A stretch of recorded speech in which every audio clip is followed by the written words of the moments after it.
তো আজকে এই যে ড্রাফটিং নিয়ে আমি হাজির হয়েছি।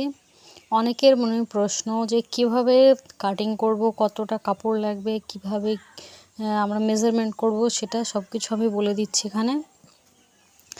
তো সর্বপ্রথম যেটা লাগে আমাদের কাপড় হচ্ছে সাধারণত কাপড় লাগে 2.5 মিটার। 2.5 মিটার হলে একটা পাটিয়ালি কিন্তু খুব সুন্দরভাবে হয় এবং পারফেক্ট কুচিগুলোও কিন্তু হয়। আর আমরা 2 মিটারেও বানাতে পারি, সেগুলো সেমি পাটিয়ালি বলে। তো সেগুলো কিন্তু হবে, কিন্তু কুচিগুলো একটু কম পড়বে। তো এই যে আমি এখানে কিন্তু সব লেন্থ মেজারমেন্ট কিন্তু দিয়ে দিয়েছি। নতুনরাও যদি এইটাকে ফলো করে কিন্তু খুব সুন্দর মতো তারা বানাতে পারবে। তো প্রথমেই আমাদের কি করতে হবে আমি বলে দিচ্ছি।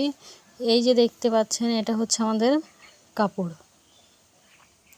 তো এই কাপড়টি প্রথমে 4 ভাঁজে ভাঁজ করে নিতে হবে। আমি এখানে লিখে দিয়েছি 4 ফোল্ড।